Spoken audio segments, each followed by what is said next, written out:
there, moguls. It's me, Marshall Sylver, your personal millionaire maker. Getting very excited about my brand new show. 2 hours a day, 5 days a week. I'm going to broadcast live to you. In the first hour of the broadcast, I'm going to give you content, information for better sex, more money, emotional, mental, physical, and even spiritual power. I'll also invite some of my cool multi-millionaire and billionaire friends onto the show to give you more direction, more advice, more strategies and gambits for having it all.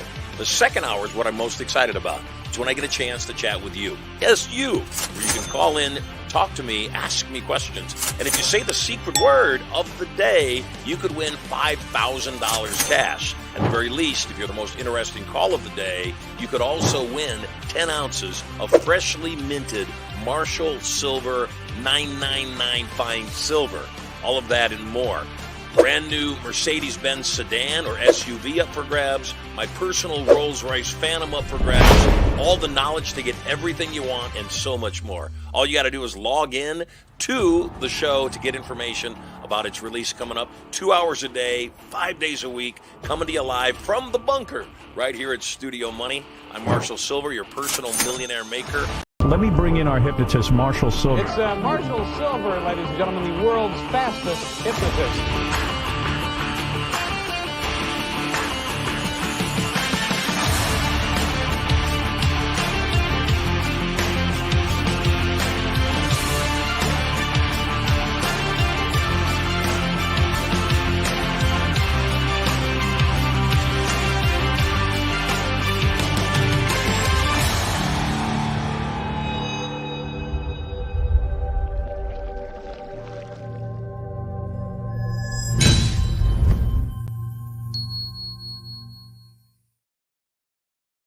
Welcome home. Hey, it's Marshall Sylver. It is a Tuesday, May 14th. It's a beautiful day. It's glorious, in fact, filled with love, health, opportunity, and potential. Hey, we got a different kind of show today. We had a last-minute guest cancellation. So guess what? You get me. You get me the whole time, actually. And not only do you get me the whole time, you also have an opportunity to chat with me today, a rarity. If you've got a question, you can go ahead and put it in the chat, and I'm more than happy to answer your questions and find out exactly what are you dealing with right now? What's going on? You know, what could I do to make your life better? We are looking for a new property. As you may know, we've been looking for a new theater down here in Southern California. We came across a property that is very unique. It used to be an old theater, and a church has moved into it. And the church is using it a very limited amount of time every single week. And so I started thinking, gosh, maybe there's other theaters that aren't theaters anymore because of everything that happened during the scamdemic. You know, obviously, when everything locked down, we had a theater and we couldn't exist. We couldn't move out into the street. We couldn't stay 6 feet apart, put everybody in seats, 6 seats apart, because there'd be no profit margin. Every show would be a financial loss. So we couldn't do that either. So we just shut it down.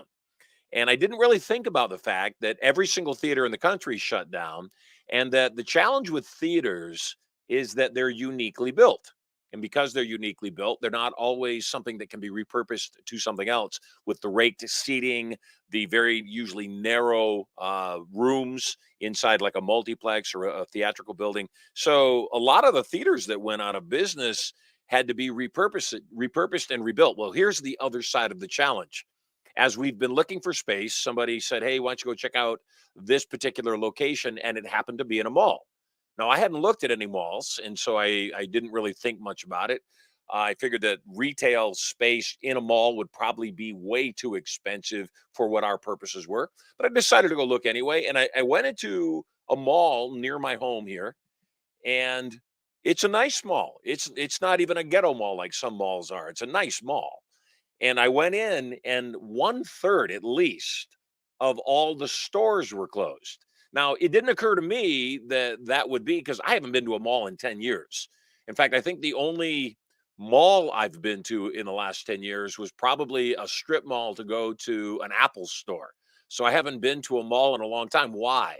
Well, there's a lot of reasons. And I want you to think about that. And the point of the show today is the great Wayne Gretzky said, skate to where the puck is going. That's how you win a game. Skate to where the puck is going, not where the puck is. So this whole show is about where is the puck going? Where are there pockets that you might be able to tap into that can assist you in getting ahead in the game, scoring before the other team scores? And the way that you do that is you get an idea of what other people are thinking. You become massively empathetic.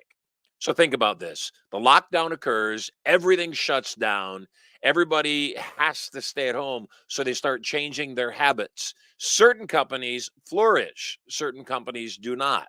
The ones that do not flourish are the companies that build in-person experiences, meaning you got to go to them to experience whatever it is they're selling. The ones that flourished were the ones that did not require you to be there in person. So obviously, Amazon, Uber Eats, anything that delivered to you remotely, Apple streaming, Netflix, all the above. In its time, Zoom, not quite as much for Skype anymore, but Zoom went through the roof during that time. So what happened was people changed their habits. Now that's all well and good. We changed our habits because we got locked down. We were told by our government, you cannot go out. You got to stay in. You got to wear this piece of cloth over your face, even when you're scuba diving. You got to wear that cloth. And if you play the flute, just got a little hole in there. That'll be okay. So at any rate, we weren't going to the movies. And so people stayed home. Well, because they stayed home and they still wanted a nice experience, guess what happened? People went out and bought larger flat screens. They bought a larger flat screen. They said, "Hey, you know what? Those theater seats, those are so nice. Those ones with the, recline in them and a little table off to the side. I should get me a couple of those. I should put those in my spare bedroom. I should make me a home theater." And that's what everybody did. They made home theaters. So, as I'm looking for a theater, I go to the mall. One third of the spaces are empty. Across the street, attached to the mall, there's a theater that's gone out of business, now being used as a church. And I thought, well, gosh, I wonder what's really going on with, in particular, theaters and churches, theaters and malls right now. So I started doing some research. Turns out the movie business obviously is down in the movies, but it's not just down in the movies, it's actually down overall. Less and less people are going to movies for their entertainment. And I think what that is I think it's because we've got so much option as far as content is concerned. We can go on YouTube, we can go on social media. Certainly, we can download videos of any kind. We can download movies. But the challenge is the movie studios aren't producing as much content as they were before, with strikes and lockdowns and woke agendas in all the nonsense, funding being questionable at times. They're just not making enough movies. And not only are they not making enough movies, some of those movies go straight to stream, straight to release, not in the movie theaters immediately, bypassing the theaters, bypassing their option to make money. And so I started thinking about the malls, and I thought, well, the same thing happened with the malls, didn't it? When the lockdowns occurred, people stopped going to malls because they weren't allowed to go. They started ordering online. They found the experience was easy. Yeah, a lot of people used to like malls. Malls used to be a social experience. You would go to the mall with your girlfriends, you'd shop around a little bit, have a latte, shop a little bit more, go have some lunch, shop a little bit more, go have some cocktails, shop a little more, and then call an Uber because you're drunk. And so that used to be what shopping was, but it's not that way anymore. If my wife wants Lululemon, she goes online and orders Lululemon and it gets delivered that day. So there's no real reason to go to the mall unless she wants to socialize with her girlfriends. And since she doesn't drink, no getting drunk. It'd just be, I guess, chai tea lattes and lunch. But my point in all this is that more and more people aren't going to the mall. Well, so what are the malls doing? Well, the malls, in a large way, are repurposing. What does that mean? The malls are building condos and apartments above Sears, or even in Sears, because Sears went out of business in the retail outlets. And more of those retailers who leased space for 20 years, the Macy's, the J.C. Penney's, the Sears, all of those stores, they leased on a 20-year lease with 3 20-year options inside that mall. But here's the challenge. They too are doing more business online. So if half of their business is now online, where it used to be maybe 20%, half of it's online, they can't justify the retail rents for selling their products retail because not enough people are walking into the store anymore. And so they're going back to the malls and saying, hey, you're giving me a 3 to 5% increase every single year. You gave it to me during COVID when we weren't even allowed to be open. So now I've got 20% more expenses just in rent, let alone utilities or anything else that might have gone up. And I've got a diminishing return on investment as far as people walking into the retail store to buy something. My sales may be up, but they're not up because of the retail locations. And I really started thinking about this. And we are in a time, a very unique time, where people will pay more right now for an experience than an outcome. Let me say that again. People will pay more for an experience than just for an outcome. Yesterday, had some great friends in from out of town. They came and visited us. We haven't seen them for 5 years. We went to do an escape room. Now, my family, we do a lot of escape rooms. And so it's a little bit hard for us to find a room that we haven't done. And so we found an escape room in a part of town we don't go to a whole lot. We went over to do the escape room. And if you've not done escape rooms, what is an escape room? It's a room, it's a puzzle. So they lock you in a room. You've got to solve puzzles. You've got to usually solve whatever the theme of the room is. Maybe it's a murder mystery. Maybe it's a jewelry heist. Maybe it's a drug deal gone bad, whatever it is. You got to solve the room. And then usually you need to figure out all the clues to unlock the code, to open the door, to get out at the end of the hour. That's how you win the game. Well, escape rooms are escape rooms. That's the outcome. The outcome is to escape. But the experience is different.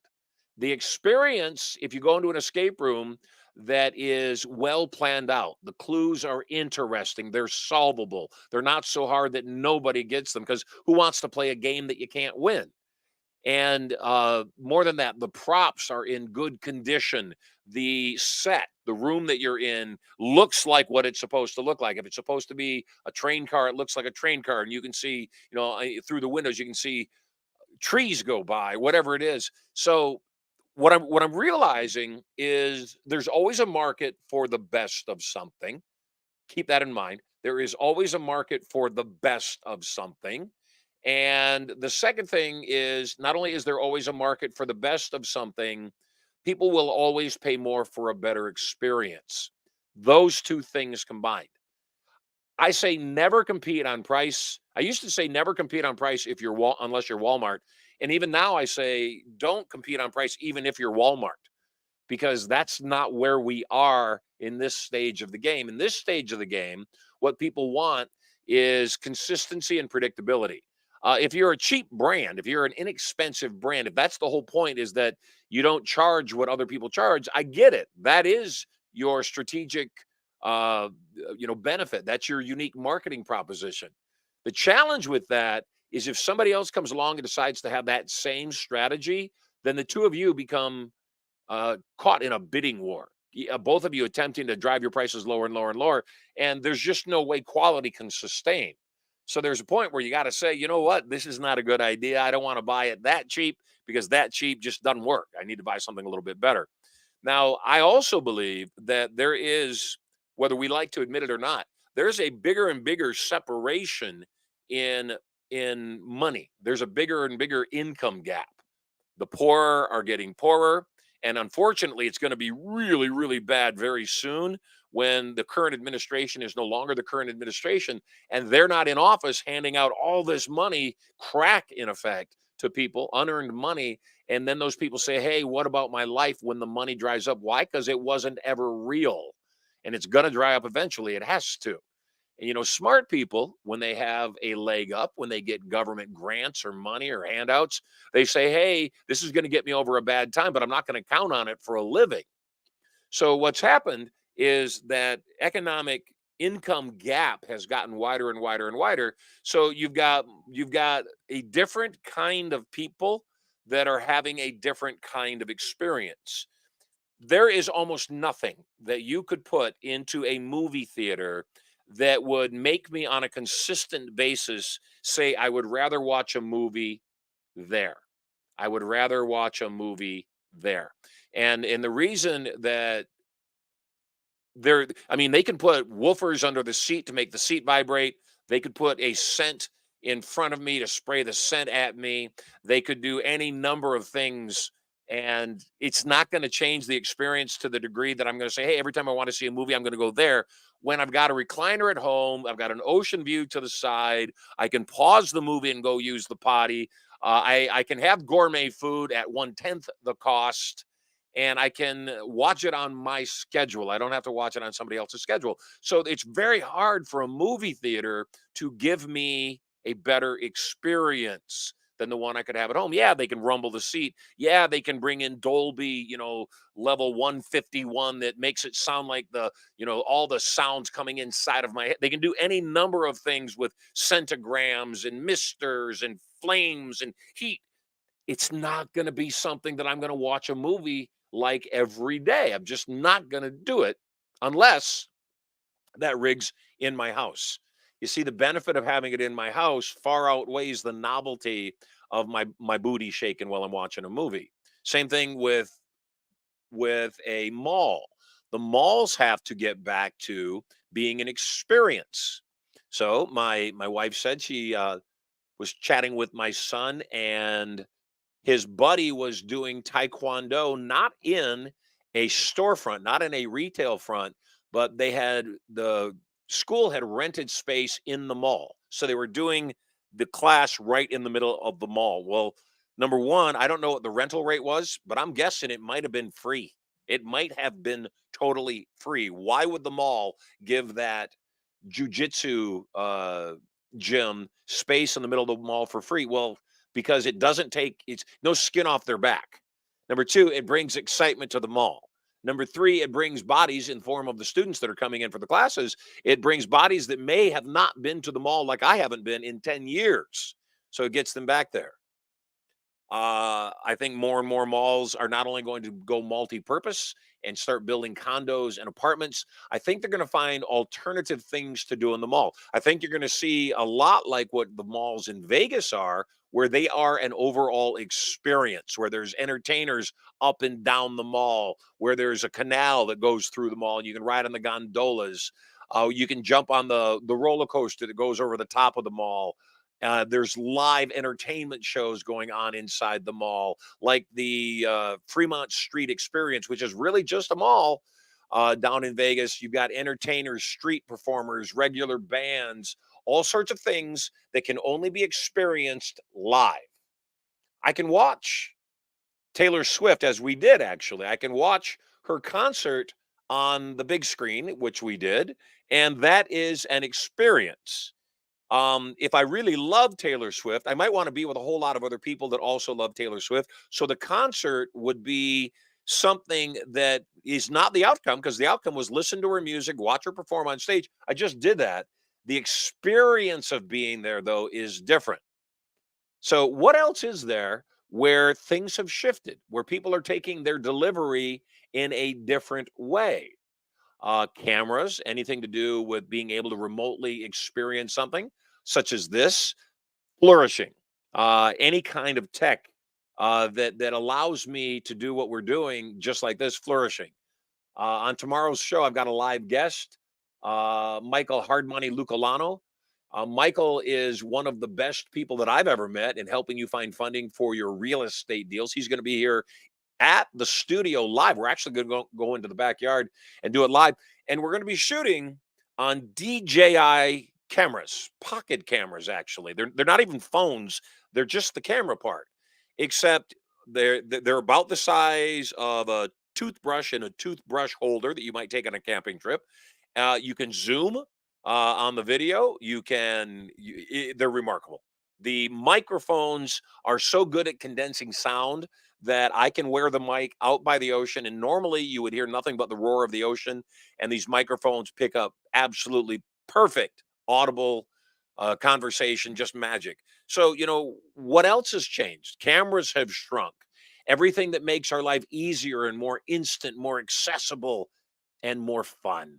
More fun. So, the escape room we did yesterday was not smart. All the clues were pretty much the same. Here's a box, it's got a 4-digit lock on it. Figure out what the 4 digits are. And I like variety in my escape rooms. The rooms were not in good shape. The props were torn and tattered and bent, and the metal was indented, and it just wasn't awesome. Wasn't awesome. Loved hanging out with my friends. We like solving mysteries. I got a good scare in the middle of the room. That was all fun. So yeah, I'm going to have fun doing what we're doing. The outcome we solved. We had 12 seconds left when we escaped, but the experience was not as good as it could have been. So if someone had asked me, look, you guys paid, I don't know what it was, $30 a piece to do this escape room, would you pay $100 a piece for it to be pristine and, have mechanical secret rooms, compartments and electronics and all the things that I think go into a really good room? My answer would have been absolutely. Because the one thing I can't get back is my time. The one thing that's most valuable to me is my time. Next Saturday is Sterling Marshall Sylver's 13th birthday. So my producer turns 13 on Saturday. His daddy turns four times his age on Sunday. So I turned 62 on Sunday. On Monday, we're going to Heart Attack Central. We're going to Magic Mountain. We're going to Six Flags. We're going to ride roller coasters all day, and we're getting a VIP tour. So we're not just getting a fast pass kind of ticket where you can jump the line. No, I want someone to walk me to the front of the line. I want someone to let me be on the ride twice if I want to be on the ride twice. I want a better experience because first and foremost, it's 3 hours away, and I'm not going to charter a plane. We're just going to drive it. Okay, I'm not driving it. I've got somebody else going to drive for me because I really don't like driving, if you know me. And we're going to be there though, and we're going to get the most out of the day. We're going to have an absolute blast. We're going to play. We're going to laugh. We're going to get on boatloads of rides, and then we're going to come home. And it's going to be a great way to celebrate our joint birthday. And I think that most people don't recognize how fast time goes, and that ultimately your experiences in life will be exactly the things that you'll remember and determine whether or not you actually had a good life. So I'm going to start taking your questions. If you've got a question for me, drop it into the stream so that I can answer it there. In the meantime, I'm also going to pull up some questions that were emailed to me. So here's the question. The question is, how can businesses foster innovation and creativity within their teams? That's a big question. Not sure it's in my wheelhouse, except I'll give you an answer that's valuable. Raj Patel is the person asking, and Raj's backstory is he manages a team of developers at a tech startup. He's noticed a decline in innovative solutions and creative thinking. He's always looking for ways to reignite his team's passion and encourage out of the box thinking. So, once again, the question is, how can we foster innovation and creativity within our business teams?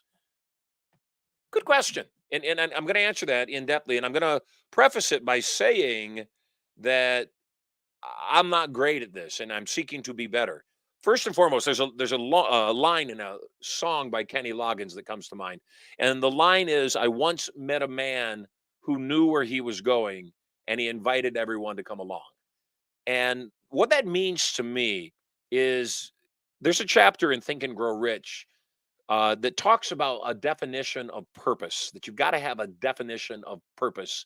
And I think what a definition of purpose is a greater plan, something bigger than you, something bigger than what you are working on, that is the reason that you're working on the thing you're working on. And I think that when you have that bigger reason, it doesn't take a lot to motivate people. A couple things come to mind. LeGrand David, the magic show that ran for 35 years in Beverly, Massachusetts, comes to mind. There was a gentleman, Cesar Romeo, who was a psychiatrist in Beverly, Massachusetts, this little town just outside of Boston. And he one day realized that he wasn't helping his patients anymore. And that what he needed to do was figure out a way to get them out of their heads and get them into their lives. And so he brought them all together and he said, "We're shutting down my practice. I'm not going to be able to see you as your psychiatrist, psychologist anymore." And everybody said, "Oh my God, what are we going to do? Our lives are going to be ruined." He said, "I bought a theater in the middle of town. It needs renovation. We're going to do a magic show. And for those of you that have skills in making, woodworking, making props, you can build sets and make props. For those of you that are good with needles and thread, you can sew the costumes and the drapes. And for those of you that think you have no talent, you can be our performers." And he built a show that ran 35 years. What he discovered was that when people had a purpose, like the show, they didn't have time to be depressed. They didn't have time to be messed up. And I would agree with that. I think that one of the reasons that we're seeing so much mental illness is, in the words of Foreigner, too much time on my hands. And I think that that is without a doubt what's happening for kids. I think that they're bored. I think they've got nothing to do. There's no way to grow. My kids are playing music right now. My son Maximus is crushing it on the electric guitar. Sterling has always just been a virtuoso on the piano. Prosperity plays the ukulele, the piano, and pretty much anything she picks up like a genius. They do magic, they dance, they do gymnastics and jujitsu and baseball. And I want my children to live. That's what I want because that's going to be the thing that keeps them interested in life. So, what do you do to help innovate in a company to make the company motivate its team better? The leadership of that organization needs to have a bigger vision.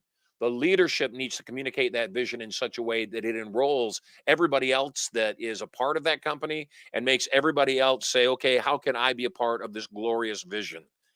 Back in the 80s, when I was graduating from high school, um, I would read stories about Apple computers and Steve Jobs and Steve Wozniak and books about Bill Gates. And I was always just boggled and absolutely blown away by the idea that they would have companies where the products were so cutting edge and so amazing that people would work on the projects for weeks and even months on end without ever leaving the office, sleeping under their desks, eating pizza morning, noon, and night, just staying there to hit deadlines and get things done. And again, I've said this on the show before because I love this idea because I don't think it's just about Apple or Microsoft or a business in general. I think it's about life. What if you were living a life that was so exciting that you didn't have to tell yourself what you had to do? What if you were living a life that how you lived produced the results that you wanted? That what you did for fun made you money? That what you did for recreation, just playing, made you fit? What if the things that you did for your significant other caused them to be more in love with you and be more turned on and passionate with you? What if all those things were just who you are? So I guess in order for things to change, you must change. How do you motivate that team? First and foremost, find out what's important to them. You'd be shocked to learn that a paycheck isn't nearly as high up on the scale as you might think in the satisfaction a person has for life. Yes, a paycheck matters. Yes, people vote with their wallets, they vote with their time. The challenge, though, is that if you don't know what's important to them or where they're going or what they want, then you're never going to be able to help them get there. And you're certainly not going to be able to enroll them in what your vision is, which is your job as a leader. So, yes, number one, I would get very clear on my vision, Raj. The other thing that I would do is also figure out a way to create benchmarks. How do we create benchmarks? If you go to Greenfield Village, which Henry Ford created down in Dearborn, Michigan, if you go to Greenfield Village, it's this amazing city that Henry Ford, who was the number one entrepreneur of his age, built in Dearborn because he had more money than God. And what he did was he took all these historic buildings. He took his original farmhouse that he was raised in and the original garage where he built his first engine powered vehicle. And then he went and got Thomas Edison's laboratory and Thomas Edison's first electric plant, the Wright brothers bike shop, the home of George Washington Carver. all these amazing historic entrepreneurial buildings, and he brought them together in one place. So that in and of itself is cool enough. But my point in this is Edison's laboratory. He not only brought the laboratory, he also brought the wall that was originally around the laboratory in Menlo Park, New Jersey, where the laboratory was originally built. And when he moved over, he moved everything, including that wall. On the wall, on the entrance into the yard to get into the laboratory, there was a plaque. And the plaque said, one innovation every 7 days, one monetizable idea every 30. Wow. How cool is that? To lay down the expectation, to tell the minds of these genius inventors working at Edison Labs what the expectation was. I expect you to come up with at least one innovation every week. And when I meet with you at the end of the week, I want to know what that innovation is. And once a month, you got to prove your worth. You got to pay for yourself. You got to come up with an idea we can make money with. Pretty clear. Back in the day when I used to do my hypnotic show on the strip in Las Vegas, we'd have weekly production meetings, and the weekly production meetings, everybody had to have 10 new show ideas, 10 new things that we could put in the show that would add value. It might be pyrotechnics, might be streamer banners that shoot out, might be a new hypnotic routine, might be new costuming or sets or music, anything, could be anything. 8 or 9 out of the 10 ideas from each person every week were horrid bad. One of them would usually be okay. And one out of the group of 10 on the production team, one idea out of the 100 was actually something that would get incorporated and put into the show and used on a regular basis. Going to take a couple questions from the chat. Thanks, Robert, for the happy birthday to everybody. Let me see.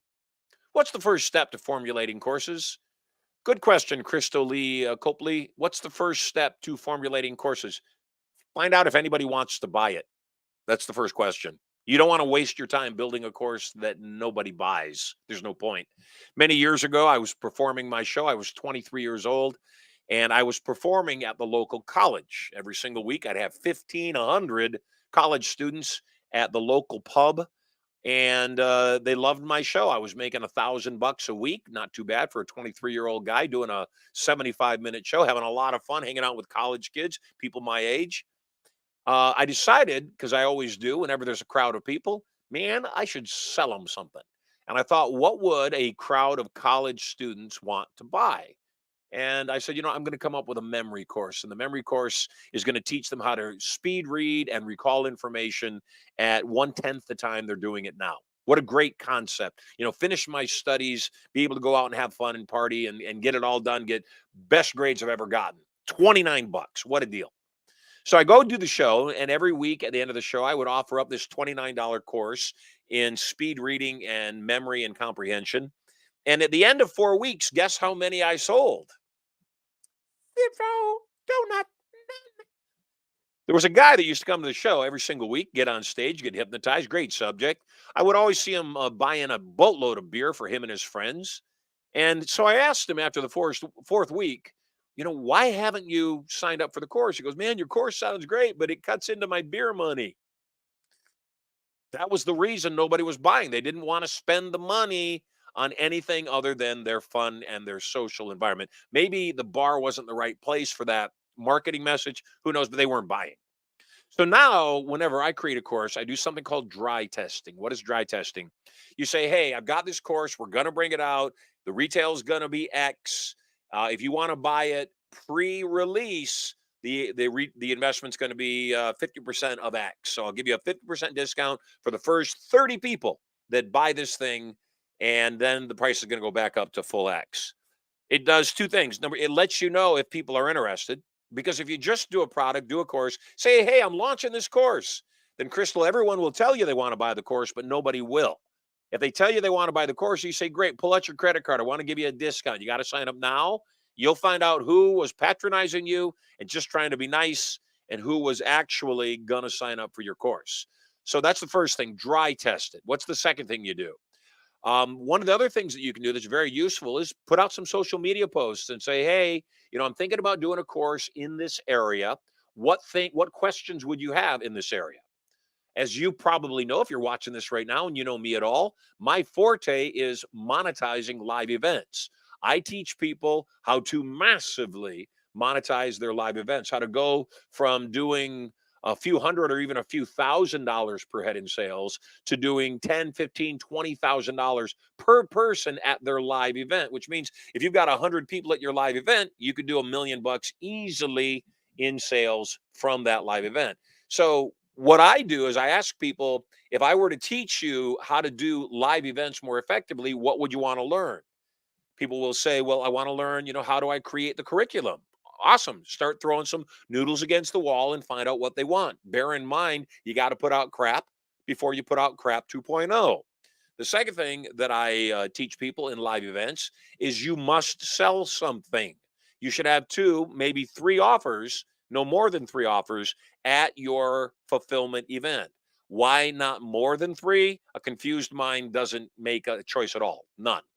And if you only have one, often what people want won't fall into that. So you've got to let them think they're in charge by giving them choices. My recommendation is you have one very high ticket, one that includes everything you're selling, and that you have one minor ticket somewhere in the 3, 4, 5, 7,000 max range as your secondary ticket. And if you have anything else, something up in the $20,000 range. So at any rate, one of the best ways to create courses is to also take a look and see what are other people doing that's working.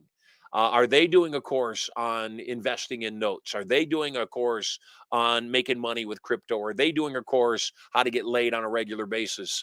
If the courses are selling, you're gonna see the ads. That's how you know whether or not something is working. If you see a whole lot of ads, chances are it's selling. Otherwise, they couldn't afford to run the ads. Let's see. I think I got time for one more question. Hannah Lee asks, what role does customer feedback play in business development? Hannah launched a mobile app 6 months ago and has received mixed feedback. She understands the importance of listening to her users, but is unsure how to systematically use their feedback to improve her product. Question again, what role does customer feedback play in business development? That's a tricky one. And you're probably not going to hear the answer that you thought you might hear from me. The gentleman that launched Southwest Airlines, Herb, when he launched Southwest Airlines, one of the credos was the customer is not always right. And that went in complete resistance to what everybody had always taught for years and years and years at big business school. The customer is not always right. I would agree with that. The customer is not always right. And when you get customer feedback, the first thing you've got to do is consider the source. How do you consider the source? You consider the source by saying, is this somebody that has an agenda for being unhappy? Is this a competitor that just wants to rile the feathers of my existing customers? Is this somebody who has expertise in the area that they're giving me feedback in? Did they give the feedback in a way that seemed like feedback rather than an attack? Did they give a solution? Did they not just say, here's the challenge? Did they also say, here would be the solution that would make me very happy? If that's the case, so be it. That's fine. But if it's just somebody giving you feedback and saying, your app sucks and this and that, you can't please everybody. You just cannot. And any business that is saying, how do I make sure that we have all 5-star reviews? You're not in front of enough customers. Forgive me. Yeah, a company should have the majority of their reviews should be good. But if you look at something, I looked at Hexclad pans. I don't know if you've seen these pans. They're remarkable. They're really good pans. And my wife is a remarkable chef, so I like getting her anything that gets me more food. And so I got her Hexclad pans. And these pans are remarkable. They're nothing sticks to them. They're so easy to clean. They heat really evenly. They do a phenomenal job. I love them. They're great. When I went to look at the pans, though, before I had bought them, there was like 500 5-star reviews. There was, a couple of 4-star reviews, and there was like 4 1-star reviews. And so I, of course, being human, I looked at the 1-star reviews to see why did these people complain, and all of them complained about price, not worth the money, not worth the money. I would have thought it would be better for the money. They were all to do with money. And when you take a look at that feedback, you realize it's not overall. It's not everybody saying not worth the money. It's a segment that doesn't have any money. Because if you have money, you're going to say it's worth the money. It's a good thing. So that's the first thing. If you're getting feedback and the feedback makes sense, listen to it. Don't take it personally. Feedback is never personal, especially if it's not about you. If you're taking it personally about your app or your product or whatever it was you delivered, I don't mean that you're the product. I mean, you deliver a different product. Somebody didn't like your pie. It's not you, it's the pie. Don't take it personally. I made the pie. It's my family recipe. All right, your family has odd taste buds. Other people don't feel the same way about that. And so when you don't take it personal, you can keep it in perspective and say, am I hearing this from one person? I talk about sex on this show. I talk about sex in my life a lot. Why? Because I happen to like sex and I don't think there's anything wrong with it. And every once in a while, though, I'll get people that'll say, oh, you just talk about sex too much. And to those people that take offense, I tell them, hey, if I talked about sex half as much as I thought about it, I wouldn't talk about anything else. No, that'd be it, man. That's all. That'd be it. I'm only joking a little bit, just a little bit. My point in this, though, is there's no point in getting offended. There's no point in getting upset with what other people are doing because it gives away your power. Do not give your power away anymore. So, what do you do when people criticize your app? You send them an email. Thank you for your input. Maybe this isn't the app for you. Question: how do businesses measure success beyond financial profits? Isabel Torres. Isabel is the founder of a social enterprise focused on renewable energy. She seeks to define success not just by profits, but by the social and environmental impact. She's looking for metrics and methods to measure and communicate this broader vision of success to her stakeholders. Again, a tricky question. How do businesses measure success beyond financial profits? They don't. Not initially, anyway. If profits aren't the number one thing measured in a business, the business won't exist. So chances are there won't be a way to measure anything else because it won't be there. Now, that's not to say that some corporations don't get greedy. They do, and they are because that's what they do. They're in business to make money. So don't fault somebody for being in business to make money. Uh, Vegas decided it would be a great idea to start charging people at the casinos for parking. If you go into self parking at the casino, you now have to pay anywhere from 15 to 20 bucks to self park the car. I'm not talking about valet, self park the car. Well, that lasted about 4 months before all sorts of people in Vegas said, well, this is stupid. I'm just not going to that casino. They started putting out reports of which casinos didn't charge for self parking.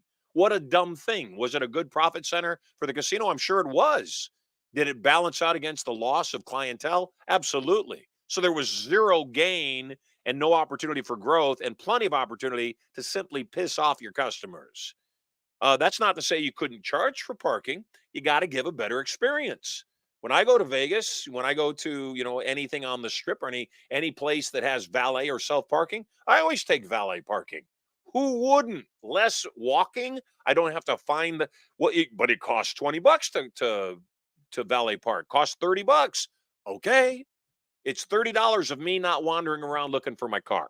It's well, you need the exercise, Marshall. Yes, I do, and I'll get my exercise somewhere else than the place that I went to in my car. And so, once again, we're coming full circle here. People will always pay more for a better experience, and I'm convinced these days the experience is even greater than the outcome. Meaning, they forget about the outcome or they'll even have less of an outcome if the experience is better. So that wasn't exactly though the question Isabella was asking me. She was asking about, how do you define success in business when that's just not what's important to her? Ah, different question. So that question I'm not really able to answer. And the reason I'm not able to answer that, Isabella, is I don't know what's important to you. Is it the number of lives saved? Is it the amount of longevity the renewable resource has that you're seeking to create? I don't have that answer. Only you can have that answer. For me, I appreciate very much where my life is. And there was a time when I wouldn't give money to homeless people. I would simply think to myself, they have what they have because they do what they do. And I left it alone like that.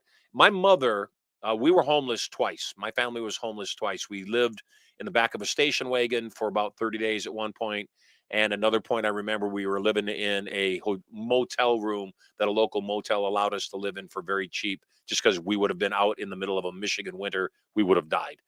And so my mother became a volunteer in her later years when I started taking care of her financially at a homeless shelter. And the homeless shelter had a lot of homeless people because that's what they sheltered. And I asked her one day, what percentage of the homeless people want to be in the shelter versus the ones that want to get back to living in a house, not being homeless anymore? And I figured she'd say, 95%. There's be a small portion of the people that liked being homeless. She said half. Half of them like the lifestyle. Half of them do not want to have any. If you gave them a house to live in, they'd probably just go sleep under the bridge anyway because it's comfortable to them. They like it there. And again, I thought about that and I realized not everybody wants the same thing. Not everybody wants to be wealthy. Not everybody wants to be responsible. Not everybody wants to realize at the end of the day whether they ate or not was based 100% on their own skill set. I myself prefer that strategy. Let's see. Raymond Stout is asking, how can I make $100,000 in 3 months with no idea how to do it? First, I would break it down to just start making it easier. Yes, $100,000 can be overwhelming, Raymond. I would break it down. That's $33,000 per month, roughly. $33,000 per month. That is roughly half of 33 is what, 16.5. Half of 16.5 is 18 to is 8,250. So $8,250, 8,250 bucks per week. $8,250 per week. Divide 8,000 by 5, and you've got, what is that? 8,000 by 5.